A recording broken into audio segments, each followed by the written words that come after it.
and Cross River State, where the officials of the state government have taken the vaccination of vaccine-preventable diseases to a Muslim community in the state to ensure healthy living across those communities. And joining us is Dr. Janet Ekpeyong, the Director General of the Cross River State Primary Healthcare Development Agency, to shed some light on the issues. You're welcome to News Across Nigeria. Thank you very much. Good afternoon. Good afternoon to you. Let's begin with an all too familiar term recently, which is called vaccine hesitancy. When you got to that Muslim community, were there any cases of people who were hesitant to take the vaccine? What was the reception like? So we've actually done a lot of work in terms of sensitization and encouraging vaccine acceptance in Cross River State.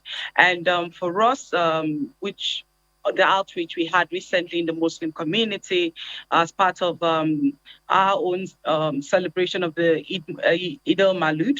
I must say that we are really pleased and we're very excited with the strong collaboration we've always had with the Muslim community in Cross River State. And of course, there's that huge acceptance of the vaccine since in such communities. So we're really happy that we didn't have any issues around vaccine hesitancy in that community. Those high, that level of acceptance that we really wished for. And that's because of the strong relationship or collaboration and the great work we've been doing with the community. So I'm very pleased with the outcome so far.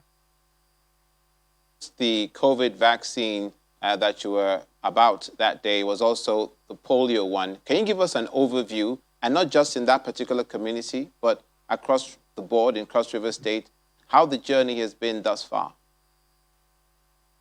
Okay, so we know that in terms of the COVID vaccination, it's been a huge task, not just in Cross River State, but across board, in the whole country and even globally. And for us, our strategy has always been continuous engagement, continuous sensitization, and try to ensure that we can convince people, not necessarily having to force people to take the vaccine.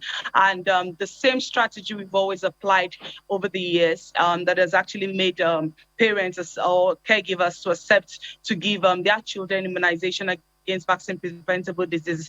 That's the same approach you've also applied even in COVID vaccination, because the most important thing is for you to be able to actually convince those people to take the vaccine, and that has always been our approach. And I must say that we don't have any issues around routine immunization in Cross River State, as well as most of the high-impact interventions that we introduced, such as the response, to ensure that we can bridge existing gaps. And of course, the same thing with the COVID-19 vaccination, we've not relented in our sensitization drive and ensuring that we can convince as many people as possible to demand for this vaccine, and of course, ensure that we can improve on the uptake of this vaccine. And for us in Cross River State, I'm really glad that the great work we're doing here is actually yielding results, because there's that high demand for the vaccine. Based on the number of doses we get, we always ensure to utilize them before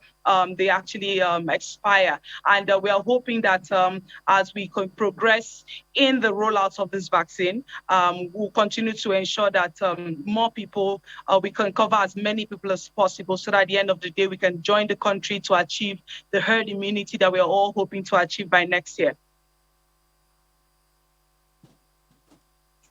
What would you say, Doctor, to those who have a sincere hesitancy towards the vaccine on reasons based on reports about their immune system being strong enough already and they're not sick and they hardly think that they're going to get the COVID disease, and word that you hear from all around the world about conspiracy theories about the vaccine and what have you, and would rather do COVID tests if the vaccines are going to be enforced rather than take the vaccine? What would you say to those people? Okay, so we will continue to talk to people. We know that there's a lot of hesitancy on the acceptability of the vaccine.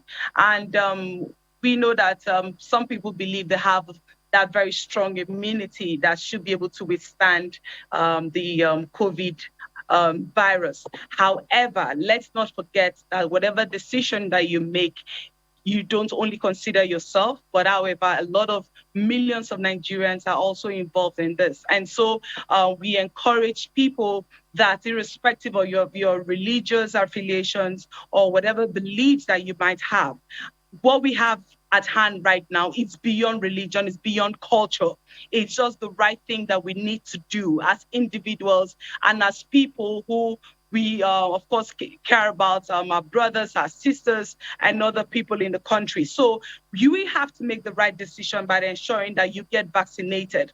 I mean, vaccines have always been one of the best public health response over the years. The way we've been able to overcome pandemics in the past has been as a result of vaccination. And so it's the same way, it's the same approach we're applying here to see that we can ensure that we, of course, we're able to build immunity and ensure that as a country, we're able to achieve herd immunity. So whatever issues or whatever fears, that's why I mentioned earlier that we are not tired of talking, we are not tired of sensitizing, we are not tired of convincing, we are not tired of engaging to ensure that we can finally get that buy-in from everyone on the safety of these vaccines and see how we can get as many people as possible to accept it. So we totally understand the fact that you might be afraid, probably because it's a new vaccine. And of course, we're not used to taking vaccines as adults, but we can easily dole it out, giving children. But we must understand that vaccines have always helped us over the years. And this is just one of those approaches that we are applying to ensure that more people can be vaccinated. So we should accept the vaccine. It's not here to kill anyone. Rather, it's here to reinforce our immunity against the virus and, of course, see how we can ensure that Nigerians all can be protected. You might have a strong immunity, but what of other people? Do they have a strong immunity as you? So that's why you must be vaccinated so that you can also not jeopardize the life of other Nigerians. Dr. Janet Ekpeyong, the Director General of the Cross River State Primary Healthcare Development Agency, thank you for coming on News Across Nigeria. Thank you very much. It's always a pleasure.